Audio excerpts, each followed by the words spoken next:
নমস্কার বন্ধুরা, সবাই কেমন আছো? আশা করি সবাই খুব ভালো আছো। সুস্মিতা ডট ফ্যামিলিতে তোমাদেরকে সবাইকে স্বাগত।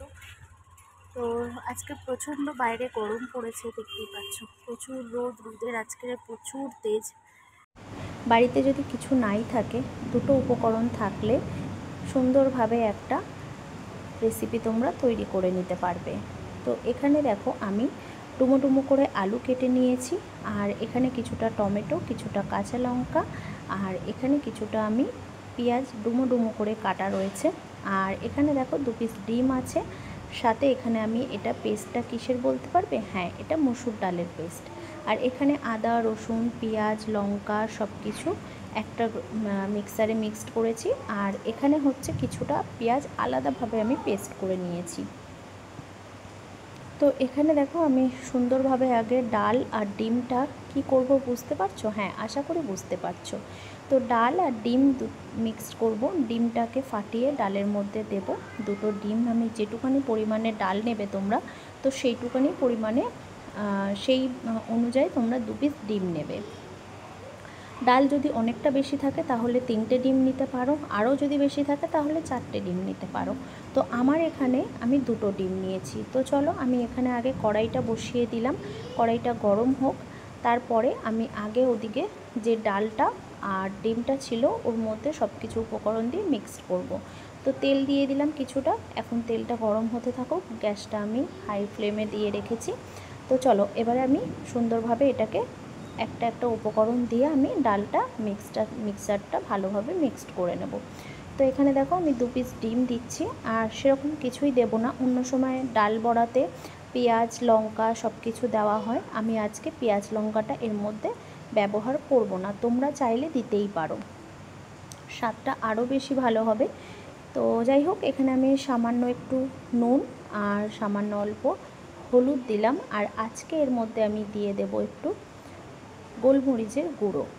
তো গোলমরিচের গুঁড়ো দিলেই তোমরা জানো ঝালটা হয়ে যাবে, তাহলে কোনো অসুবিধাটা হয় না। লঙ্কা আর গোলমরিচের গুঁড়ো একই প্রায় কাজ করবে। তো যাই হোক, চলো, এখানে আমি সুন্দরভাবে ব্যাটারটাকে আগে তৈরি করে নেব। নিয়ে তারপরে মেন উপকরণের দিকে আমরা আগাবো। তো এখানে দেখো, আমরা ব্যাটারটা সুন্দরভাবে করে নিয়েছি। আর তেল আমার এদিকে প্রচণ্ডভাবে গরম হয়ে গেছে। তো চলো, এখন এক এক করে আমি বড়াগুলো ভেজে নেব। দেখতেই পাচ্ছ আমার কড়াটা প্রচণ্ডভাবে তেতে গেছে। তো আমি গ্যাসটা কমিয়ে দিলাম আঁচটা, কেননা প্রচণ্ডভাবে তাহলে আরও তেলটা গরম হয়ে গেলে বড়াগুলো পুড়ে যাবে। তো যাই হোক, চলো, এই উপকরণটা সুন্দরভাবে আমি বাটারটাকে মিক্স করে নিয়ে আর এখন আমি একটা একটা করে বড়া তেলের মধ্যে ছেড়ে দিচ্ছি। আর তেলের মধ্যে দিতেই বড়াটা তোমরা দেখতে পাচ্ছ কত সুন্দর ফুলকো ফুলকো হয়ে যাচ্ছে। হ্যাঁ, এটা অবশ্যই ডিমটা দেওয়া হয়েছিল। আর তারপরে ব্যাটারটাকে ফাটানোর একটা ব্যাপার থাকে, যেটা হচ্ছে বড়াগুলোকে সুন্দরভাবে সফট তৈরি করে। তো এখানে দেখো, আমি উল্টে দিচ্ছি, যেহেতু আমার কড়াটা প্রচণ্ডভাবে তেতে গেছিলো সেই কারণে। তো চলো, আমি এক এক করে বড়াগুলো দিয়ে সুন্দরভাবে ভেজে নেব আগে।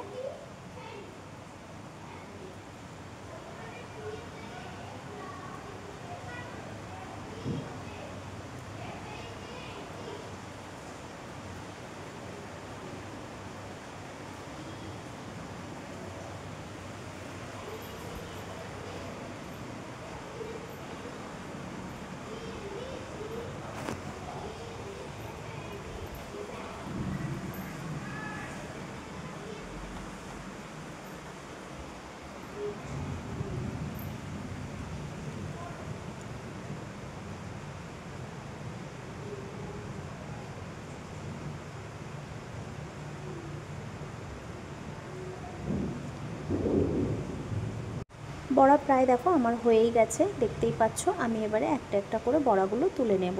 তো সুন্দরভাবে লাল লাল করে ভেজে নিয়েছি বড়াগুলো। খুবই ফুলকো ফুলকো হয়েছে, দেখতেই পাচ্ছ, একদম লুচির মতন ফুলেছে। হ্যাঁ, তোমরা কিন্তু এই রেসিপিটা আমি পেঁয়াজ লঙ্কা দিয়ে, মানে পেঁয়াজ রসুন দিয়ে করছি, তোমরা কিন্তু এটা নিরামিষও করতে পারো। আমি পরের বড়াগুলো ভেজে নেব। তো একটা একটা করে সব দিয়ে দিলাম, দিয়ে এবারে সব কটা কমপ্লিট করে নিলাম। এবারে দিয়ে দিচ্ছি আমি যে গোটা করে, মানে অর্ধেক করে পেঁয়াজগুলো কেটে রেখেছিলাম সেইগুলো দিয়ে দিলাম। সাথে দিয়ে দেবো এর মধ্যে 2টো তেজপাতা। আর কিছুই দেবো না ফোড়নে সেরকম। কেননা এর মধ্যে এখনও প্রচুর মশলা আমি যেগুলো পেস্ট করে রেখেছি সেইগুলো এক এক করে দিয়ে দেব। তো চলো পেঁয়াজটা ভালো করে একটু ভাজা ভাজা করে নেব, তার মধ্যে এখানে আমি দিয়ে দেবো তো তেজপাতাগুলো, তারপরেই আমি ব্যাটারগুলো এক এক করে দিয়ে দেব। তো তোমরা পুরো রেসিপিটা দেখতে থাকো, আশা করি তোমাদের খুবই ভালো লাগবে। আর যদি ভালো লেগে থাকে রেসিপিটা, প্লিজ একটা লাইক করে দিয়ে যেও, ভিডিওটা স্কিপ না করে পুরো ভিডিওটা তোমরা দেখতে থেকো।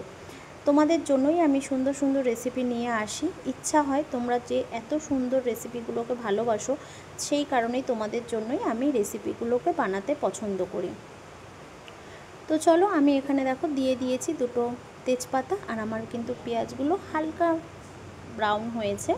এর মধ্যে আমি দিয়ে দেবো যে বেটে রাখা পেঁয়াজগুলো পেস্ট করে রেখেছিলাম সেটা। এটা কিন্তু আমি পুরোটা দেবো না, কেননা অনেকটা বেশি, দেখতেই পাচ্ছ।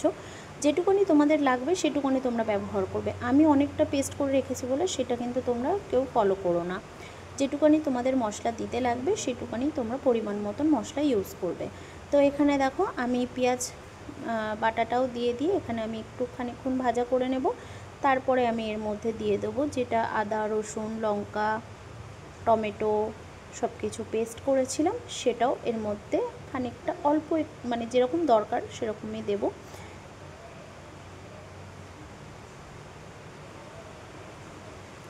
তো দেখো আমি এর মধ্যে মশলাটা এবারে দিয়ে দিলাম, আর তোমরা দেখতেই পাচ্ছ পেঁয়াজের ওপর থেকে কিন্তু ভালোই তেল ছাড়তে আরম্ভ করে দিয়েছে, তাই কি না বলো?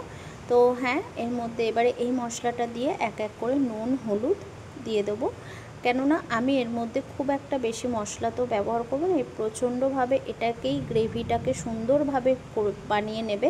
তো মশলা গুঁড়ো মশলা সেরকম ব্যবহার করব না, শুধু নুন হলুদ ব্যাস এইটুকানিই দেবো। আর সামান্য একটুখানি গুঁড়ো লঙ্কা যদি লাগে তার মধ্যে দেবো, তা না হলে আমি কিন্তু স্কিপ করে গেলাম। তো যাই হোক, এখানে দেখো আমি মাঝখানে ক্যামেরাটা অন করতে ভুলে গেছি, তার জন্য তোমাদের কাছে ক্ষমা চেয়ে নিচ্ছি।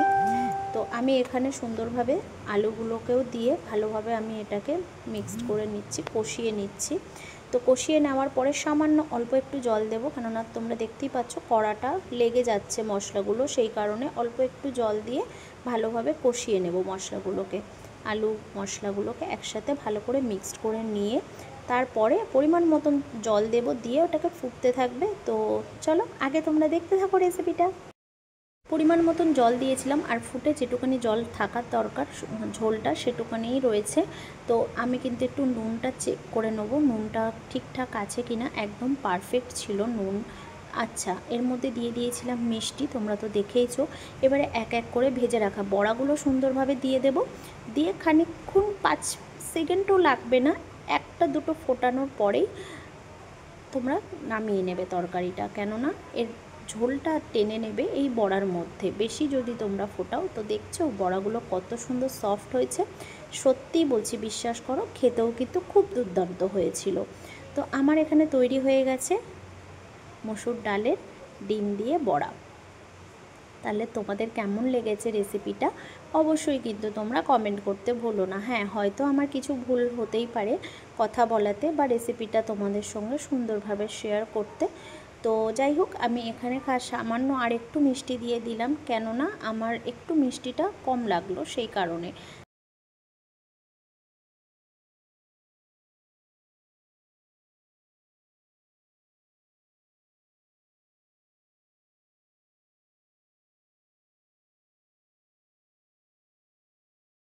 কমপ্লিট হয়ে গেছে আমার তরকারি। এবারে আমি একটা পাত্রর মধ্যে ঢেলে নেব সুন্দরভাবে। তো দেখতেই পাচ্ছ এই ঝোলটা কিন্তু ঠিকঠাক, এর থেকে আরেকটু ঝোল রাখলেও রাখতে পারো, যেহেতু বড়াটা দেওয়া আছে সেই কারণেই বলছি বারবার। তো তোমরা অনেকেই জানো যে বড়াটা দিলে কি ব্যাপারটা হয়, ঝোলটা খুব শুকিয়ে যায় সেই জন্য। তো আমার ঠিকঠাকই ছিল, খুব একটা বেশি শুকনোও হয়নি কিছু না। তো চলো, আমার রেডি হয়ে গেছে একদম সুন্দরভাবে। কি সুন্দর লাগছে দেখো তো, কেমন লাগছে দেখতে, খেতেও কিন্তু এই রকমই দুর্দান্ত হয়েছিল। হ্যাঁ, ওপর থেকে তোমরা গরম মশলা কিন্তু দিতে ভুলবে না, আর সামান্য অল্প একটু ঘি, আমি এই দুটোও কিন্তু দিয়েছি। তো যাই হোক, চলো আজকের মতন ব্লগটা এখানেই শেষ করছি। ব্লগটা কেমন লাগলো অবশ্যই তোমরা কিন্তু জানাতে ভুলো না, আর রেসিপিটা যদি ভালো লেগে থাকে অবশ্যই সবার মধ্যে শেয়ার করে দিও। আর লাইক করতে একদম ভুলো না কিন্তু। তো চলো আজকে মতন টাটা, সবাই ভালো থেকো, সুস্থ থেকো, সবাইকে ভালো রেখো, সুস্থ রেখো। আর আমার চ্যানেলটা যারা যারা এখনও সাবস্ক্রাইব করোনি ঝটপট সাবস্ক্রাইব করে দাও, যাতে আমি তোমাদের সঙ্গে আরও সুন্দর সুন্দর রেসিপি শেয়ার করতে পারি। তাহলে আজকে আমার তৈরি হয়ে গেছে ডালের